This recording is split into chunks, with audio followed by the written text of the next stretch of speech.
တယောက်က88ချက်တယောက်က89ချက်တယောက်က17ချက်တယောက်က55ချက်ညအော်တာပဲဒီဗီဒီယိုလေးမှာတော့ကျွန်တော်ပုံမှန်တော့စနေနေ့တိုင်းကန်နေကြဖြစ်မယ်နော်ဒီဘက်ကရုံဖွင့်ရရှိတော့တနင်္ဂနွေနေ့ကန်ပြတဲ့ဗီဒီယိုလေးပုံမှန်တော့တနင်္ဂနွေနေ့ဆိုရင်ကျွန်တော်တင်တန်းရှိတာဖြစ်တယ်တင်တန်းတော့ရစာရီပါဝါချပြီးတော့တင်တန်းကနေပြန်လာတင်တန်းဘက်ကဘလုံးဝင်သွားတာပေါ့နော်စာရီပါဝါချခဲ့ပြီးတော့ဘလုံးဝင်လာတာဖြစ်ပါတယ်ဘလုံးဝင်ရတော့လည်းကျွန်တော်ဒီအတင်းအလူတွေနဲ့သွေးပူလေးချင်းကန်လေးပါလေးဆင်းကြတာပေါ့ခင်ဗျားတို့မိန်းကလေးတငယ်ချင်းတွေရမ်းချစ်ပါဆိုတော့ကျွန်တော်ယောက်ျားလေးတငယ်ချင်းတွေမမိပါဘူးကျွန်တော်နံပါတ်တော့အပူးတွေပဲယူရတာပါဂျုံနဲ့ပဲကျွန်တော်ရှူရှောင်းလေးလုပ်ပြီးတော့ဘလုံးတော့စကန်တယ်ပေါ့နော်ဒါကတော့ပထမဆုံးပတ်စင်လေးပြီးရဖြစ်ပါတယ်တရားကိုအကောင်းလေးဆုံးသက်ခဲ့ပါတယ်ဒီလိုနဲ့ပဲကိချက်ပြပြနေလှမ်းကန်ပါတယ်ကိုသမားကာကွယ်သားပါတယ်ခင်ဗျာသူမရဲ့ချစ်ကိုတော့ကောင်းကောင်းတော့မြူခဲ့တာသူများတော့ကိုရအောင်တော့ကူညီတတ်ပါတယ်ဆရာပါဆရာပါ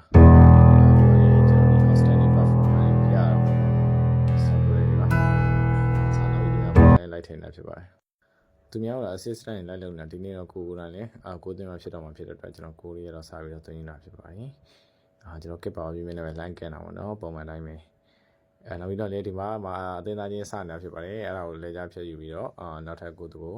ထပ်မှတ်တင်ခဲ့ပါတယ်ပေါ့နော်ဒီလိုနဲ့ပဲကိုတင်ပြီးတော့ကျွန်တော်ဝေးရည်လုပ်ခဲ့ပါတယ်ပျော်ရွှင်စရာဆန်းလေးတွေဖြစ်ခဲ့ပါတယ်ရ